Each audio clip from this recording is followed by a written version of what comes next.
हमारे परिवार के प्रियजनों की हत्या हो जाती है, पत्रकारों की हत्या हो जाती है। पूरा मैं गया हूँ जालंधर में, और जालंधर में उनके घर में भी गया और उनके अखबार में भी गया था।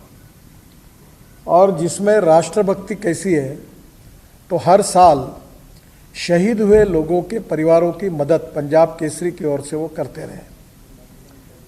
एक निर्भीड़, राष्ट्रवादी, राष्ट्र समर्पित, और जिनके परिवारों ने अपने देश की एकता और अखंडता के लिए सर्वस्व बहाल किया है, कीमत चुकाई है, ऐसे परिवार के वो हैं।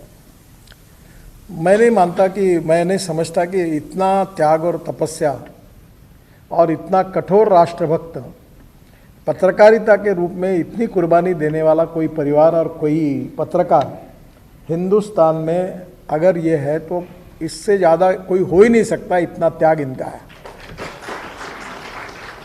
और ऐसे लोगों के त्याग के कारण ही देश बचा है।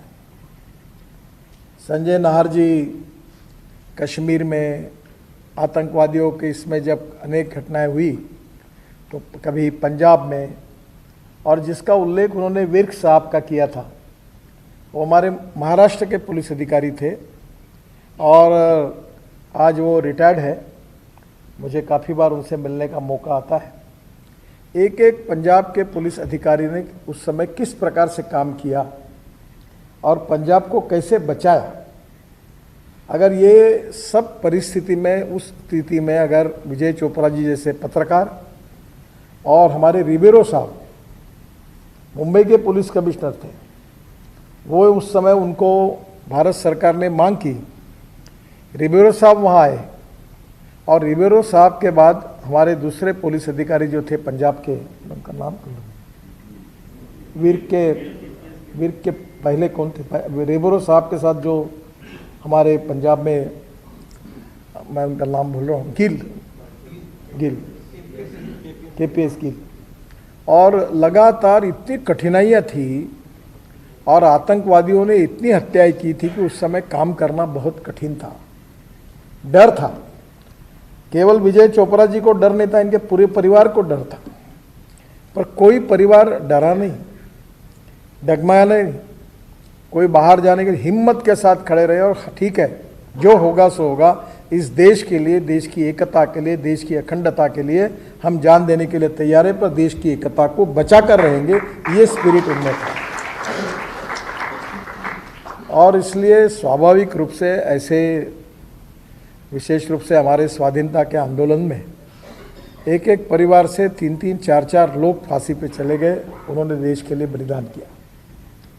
हम स्वतंत्र वीर सावरकर जी के परिवार का इतिहास जब पढ़ते हैं, मैं जब माझी जन्मठेप ये किताब पढ़ रहा था तो मेरे आंखों में आंसू थे कि देश के लिए कितना त्याग, कितने कष्ट उन्होंने सहन किए।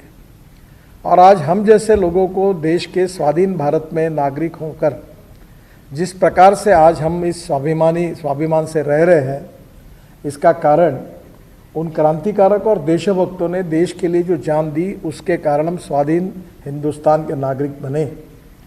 और 47 में स्वाधीनता मिलने के बाद भी जो अनेक संकट आए, कभी कश्मीर पे आए, कभी पंजाब पे आए, आतंकवादियों के संकट आए, अनेक प्रकार निरपराध लोगों की हत्याएं हुई, अनेक प्रकार के प्रश्न और समस्या से देश जूझता रहा, पर अनेकता में एकता, यही हमारी विशेषता।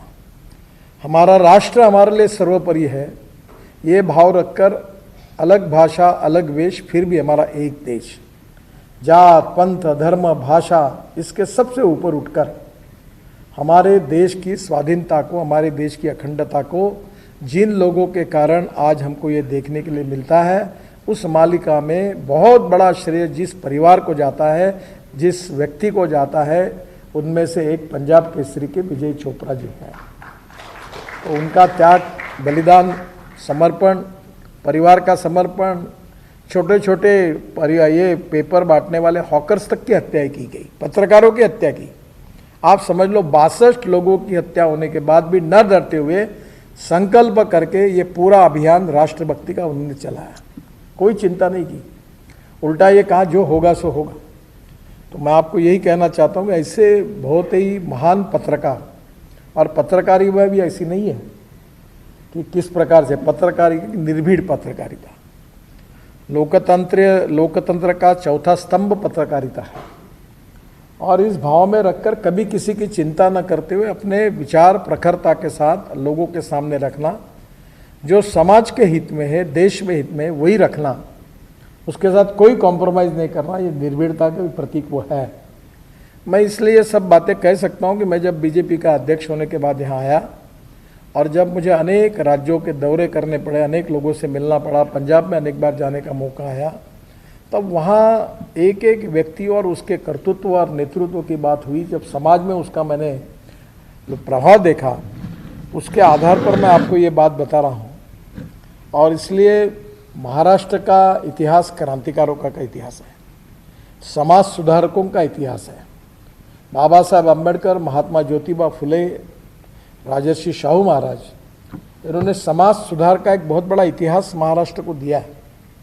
छुआछूत, अस्पृश्यता, जातीयता, इसको समूल नष्ट करने के लिए और सामाजिक और आर्थिक समता प्रस्तापित होनी चाहिए, इसके लिए उन्होंने दिए हुए विचार आज भी हमारे लिए आदर्श हैं। और इसलिए ये महाराष्ट्र की पार्श्वभूमि है कि जब गिरीश भाऊ ने इस प्रकार का ये कॉम्बिनेशन चुना, तब मैंने उनका कहा कि ये वेज में नॉनवेज है, क्योंकि ये मारवाड़ी फाउंडेशन, प्रबोधनकार ठाकरे जी के नाम का पुरस्कार, और उनने ऐसे ऐसे व्यक्तियों को और लोगों को दिया है, क्योंकि मैं इसके बहुत से कार्यक्रमों में लगभग मुझे सम्मिलित होने का मौका मिला है कि जिनने समाज में और देश के लिए अच्छा कार्य किया है, ऐसे बड़े बड़े लोगों को उन्होंने सत्कारित किया। और इसलिए मुझे बहुत खुशी है कि आज विजय चोपड़ा जी का ये उन्होंने इस पुरस्कार के लिए चयन किया है। ये पुरस्कार भी बड़ा है। कभी कभी ऐसा होता है कि कोई पुरस्कार ऐसा होता है कि वो किसी व्यक्ति को मिलता है तो वो व्यक्ति बड़ा होता है। कुछ पुरस्कार ऐसे होते हैं कि वो जब किसी व्यक्ति को मिलता है तो उसके कारण वो पुरस्कार बड़ा होता है। ये ऐसा है कि यहाँ व्यक्ति भी बड़ा है और पुरस्कार भी बड़ा है, दोनों एक दूसरे ने एक दूसरे को बड़ा किया। और मुझे बहुत खुशी है कि विजय चोपड़ा जी का ये हमने सत्कार किया है। मैं हाथ जोड़कर उनका अभिवादन करता हूँ। 90 साल की उनकी उम्र है। आप सबकी शुभकामना और शुभेच्छाएं उनको निरोगी जीवन दे, स्वस्थ जीवन दे, अभी भी वो लिखते रहे और इसी प्रकार से शतक पूरा करें और हमारा मार्गदर्शन करते रहे। इसी भाव से उनका बहुत बहुत अभिनंदन करता हूं। और फिर से एक बार गिरीश भाऊ को और उनके सहयोगियों को, एक बहुत अच्छे व्यक्ति का चयन उन्होंने इस पुरस्कार के लिए किया है, इसलिए मारवाड़ी फाउंडेशन के सभी पदाधिकारियों को भी बहुत बहुत धन्यवाद देता हूं।